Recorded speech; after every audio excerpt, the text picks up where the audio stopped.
damn. Just, like, god damn. Like, I don't know what to say. I don't know how to feel. But Kobe Bryant has passed away. And this is unreal. This is legitimately unreal. We're talking about a legendary basketball player who was just such an inspiration to a whole generation. And just the way he died is just, it's unreal. It's really unreal. But, you know, we're going to discuss about this today, guys, because this, not only in the sports world, but just like in pop culture, this is a monumental moment. We're just going to talk and reflect on Kobe Bryant's life. Just don't go anywhere, guys. Damn. Let's do this.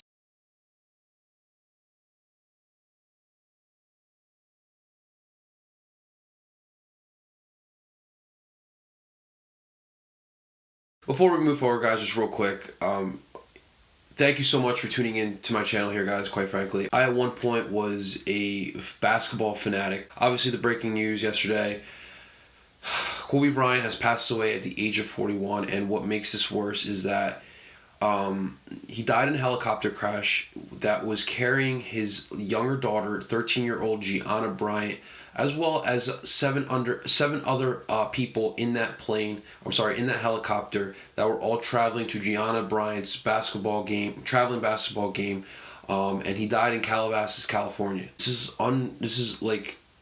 is shocking. Like, I remember yesterday, I was hanging out with my girlfriend's family, and my girlfriend's family are very big basketball people, specifically the Sixers. But I was reading on my phone that Kobe Bryant had passed away, and I thought, this is kind of a sick joke. Like, Kobe Bryant's not dead. Like, there's no way Kobe could die. Like Kobe was healthy. Like, I wouldn't think anyone would be crazy enough to go and kill Kobe Bryant, and it was just crazy. And then, like, it took some time. Obviously, TMZ, you guys know TMZ put up the story that Kobe had passed away and then took it down. That was messed up on behalf of TMZ. I know they have a job to do getting the news out, but have a little sympathy. Like, imagine having your significant other, your dad, your brother, your sister, your mom, your aunt, your uncle, dying through social media. Like, that's so heartbreaking. And for the fact that Vanessa Bryant and the rest of the Bryant family had to find out through social media is heartbreaking. But around, Sunday afternoon, the news came out and it was official that Kobe did pass away. And the fact that Gianna was in that plane as well, or that helicopter as well, is so heartbreaking too. Unfortunately, the NBA still had to play basketball games yesterday. Just watching around the league, from the players, the TV announcers, radio announcers, even just media members from ESPN, NBA TV, just like the basketball community, like, everyone just felt like it felt wrong. It felt wrong, like, seeing basketball being played after one of the greats of the sport had passed away. It just did not feel right. I was watching the Pelicans and the Celtics game, and I myself couldn't even get into the game. Like, you're just thinking the fact that, Lonzo Ball and Brandon Ingram and Josh Hart were all part of the Lakers organization not too long ago, and Kobe is, even after retirement, was still had a big imprint on that franchise. And those guys had to go out there and try to win a game for the basketball team. It's absolutely crazy. Obviously, Kobe has a deep connection with me simply because, he's a Philly boy. He was born here in Philadelphia. He spent a couple years of his childhood in Italy, as his dad played over in Italy, and they actually lived there for a little bit. He used to come back during the summers to play organized basketball here in America. Living in Italy, playing there, it definitely shaped Kobe up to what we know now. He's a cultural guy. He's affluent. He speaks 3 different languages, including Italian, Spanish, and English. And I definitely think if it wasn't for those moments that he went through, you wouldn't see the player that we saw for over 20 years in the NBA. Now, Kobe is a Pennsylvania basketball legend. He won a state championship in '95 with Lower Merion, and Lower Merion, before he got there, really was kind of irrelevant. Now, in his first year, they had a losing record, but then after that, Lower Merion went 77-13, I believe, in those 3 years that Kobe was there. And each and every one of those years, Kobe improved to the point where all the top colleges were trying to recruit him. The NBA started calling. And Kobe, being Kobe, decided that I'm ready for the NBA. And he really was. In the '96, he got drafted the first round, 13th overall pick to the Charlotte Hornets. Now, Kobe obviously was part of one of the biggest trades in NBA history. To this day, Hornets fans are still upset with the fact that the Hornets traded Kobe Bryant for Vlade Divac. Like, that's crazy. Like, that's one of the more lopsided trades in NBA history, trading an NBA great for an average center at the time of Vlade. And that's kind of the story of the Hornets organization, quite frankly. But going to the Lakers, Jerry West knew that's the guy that would be the next face of the Los Angeles Lakers. Even though Kobe was a high school player from outside of Philadelphia, and he's a high school kid, there's not many generational high school kids that, back when high school kids were coming out, obviously LeBron being the other one, but the fact that Kobe came in the league and right off the bat, he wanted to be better than Michael Jordan. He said he was going to be better than Michael Jordan, and he put his money where his mouth is. You've seen him grow from '96 all the way until 2016. It was incredible. It really was incredible. Now, the relationship I had as a fan with Kobe Bryant was mixed. Now, you guys know I'm a diehard Sixers fan. I love the Sixers. The Sixers have been part of my life since 2001. You guys know what happened in 2001. Kobe and his Lakers played my Philadelphia 76ers with Allen Iverson, and a team that had no business of being in the finals. A superstar in Allen Iverson carrying a team of, quite frankly, some role players. Let's put it lightly. They were a bunch of role players. And they won game one, and that's all they would win. Because Kobe and the Lakers took care of the Sixers and won in 5 games. And at that moment, that hurt me. Like, I had so much fun. The rest of the city had so much fun in that playoff run. And to see the Sixers go down in 5 games to the Los Angeles Lakers hurt. And for me, that is when I started hating the Los Angeles Lakers. Now, the Lakers and the Sixers have had a rivalry way before the 2000s. I never understood why Kobe never wanted to play here. I was younger. I was a teenager during Kobe's prime years. And I never understood why him, being from Philadelphia, he's a well-known Eagles fan. Like, he loves the Eagles. Why he always wanted to play for the Lakers. I never understood that aspect. Like, I felt as if, like, this is your home. If he had the opportunity to get out of those contracts and come play for Philly. Now, it's just obviously me being a naive kid, like not understanding the business fully. But now that I'm older, and especially after this terrible situation happened, I understand. Like, Kobe was a Laker. He was a fan since he was a kid. Him wearing those colors and him wearing that jersey meant so much more than basketball. It was his life. He loved the Lakers. Definitely, like, as a basketball player, and you wanted to play in the pinnacle of your sport, and you walk into the Staples Center, and you look up in those rafters, and you see all those championships, and you see Kareem, you see Magic, you see Jerry, you see James Worthy, you see Will Chamberlain, you see Elgin Baylor. Like, that resonates with you. That, like, gives you goosebumps. And he wanted to itch his name in Lakers history. And Kobe did that. He did that.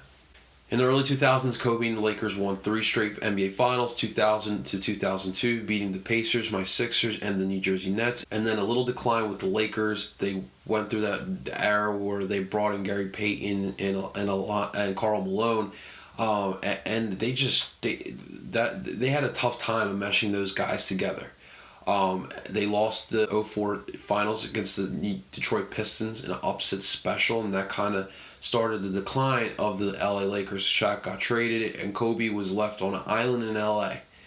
Now, obviously, 06 is one of the most memorable games in NBA history, as Kobe and the Lakers beat the Toronto Raptors, but he scored 81 points. That was the most points in a game since Will Chamberlain scored that 100 points. Obviously, he didn't break that record, but still scoring 81 points in today's NBA. We're talking about 2006. That's really impressive. And then the Lakers started building up. They started bringing pieces in that would help Kobe and the Lakers. Obviously Pau Gasol getting traded there. Derek Fisher went back to LA. You had Meta World Peace, Lamar Odom, and with that lineup and with that team, the Lakers were able to get back to the promised land. They lost to the Celtics. They lost to the Celtics in the 07-08 season. Then next year, they would play the Magic in the finals, and that's when Kobe would win his first finals since that 02 season. The next year, they went back to back, beating the Boston Celtics that beat them 2 years before that. And at that point, Kobe had his 5 rings. He had enough rings to fit one hand, and he did it. Like, he did it. Now, he didn't get the 6 that Michael had, but still, getting rings for one hand is still so impressive. Really impressive for what he did there. And he legit etched his name in NBA history as an NBA legend. He also would win an NBA MVP in 2008. That was a memorable season for Kobe. It just seemed like nothing was going to slow him down. Like, he was still like the great Kobe, scoring night in and night out. Now, as the years went on, that Lakers team started to decline. Players started getting older, started leaving the Lakers. Kobe Bryant got hurt in 2013, tore his Achilles. That would have him sidelined for the rest of the year. But after that, he would play 3 more seasons until 2016. Kobe Bryant would retire. Now, I attended his last game in Philadelphia. He right before he announced his retirement, he did it in Philadelphia right before the Sixers game. And he knew what he was doing. Now, I already had my tickets. But the ticket prices skyrocketed once he made that announcement. Everyone wanted to go see Kobe's last game in Philadelphia, and it was so memorable seeing like all the Lower Marion basketball people there, Lower Marion fans, people who went to the high school, all from all different ages were in this building. All the Lakers fans that we have in this area. All the Kobe fans that we had in this area, the Philadelphia basketball people were in this building, and everyone was just celebrating a son of Philadelphia in Kobe Bryant. And that was definitely a memorable moment. And at that moment, I kind of had a little more reconciliation with Kobe Bryant. And it kind of dawned on me, like, Kobe's a Laker, but he's still a Philadelphia kid. Just like myself, just like many others. And every time he played, you can see that he was from Philly. My man played with passion. He worked harder than anyone on the court. And he wasn't scared of talking trash to you. He was Philly through and through. Even though he wore those ugly colors, he was Philly through and through. Kobe's last game in the NBA against the Utah Jazz, it was it. It was Kobe's last hurrah. And Kobe scored 6 points in his last ever game. Like, that is the most Kobe thing ever. Your body's shot. Like, you're done. You're broken down. Yet you come on out and you score 60 points. It's crazy. That was absolutely crazy. At the end of the day, Kobe's imprint will not just be the fact that he was an amazing basketball player, a great teammate, but he was just a role model. Just seeing like all those basketball players that played yesterday and talk to them about how Kobe inspired them to play the game. How Kobe inspired them to be the best at what they do. And just hearing all Kobe's old interviews, and it just hit me like, I want to be the great one. I want to be the sports face of this city. And Kobe laid a blueprint for not only myself, but people who have dreams, who want to achieve those dreams. You have to work hard. You cannot care what anyone says. Kobe never cared what you thought about him. There were games where he wasn't shooting the lights out, but he was still going to go out there and he was still going to shoot his shot because he had that confidence. The fact that he kept relationships with so many players in the NBA even after he retired, like all these like superstar players telling the media like how he still kept in touch with Kobe.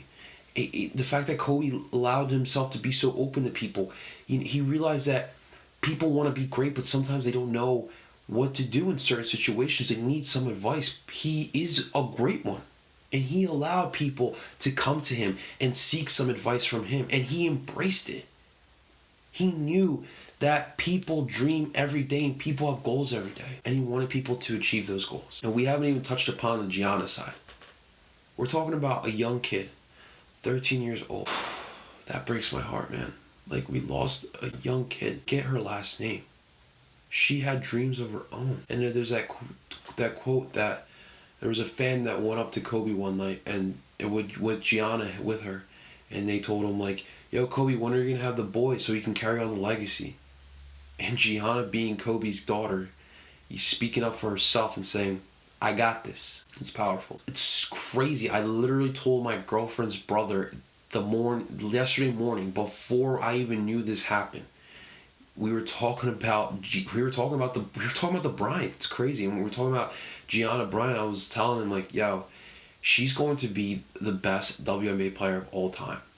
The way that Kobe is mentoring her, and the way she just soaked everything up for a sponge. Like, there was clips where she had the same fadeaway Kobe would do. We lost two great ones, and this is so sad. And like, I really hope I don't have to do another episode like this, talking and remembering about a player like this. But if this situation shows you anything, like, no matter what you do in life, whether you're a police officer, a teacher, a military man or woman, a doctor, a lawyer, an athlete, aspiring YouTuber, aspiring podcaster, no matter what it is that you're doing, do it to the best of your ability.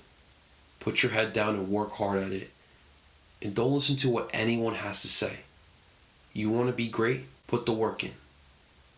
And that's what Kobe did, and that's what Kobe would say. My thoughts and prayers go out to the Bryant family and everyone involved in the accident yesterday, in the helicopter crash. This is truly a sad event. But as a sports fan, we should just cherish and always remember Kobe on the bright side. Kobe, you will always forever be loved here in the city of Philadelphia, and you will always be a son of Philadelphia.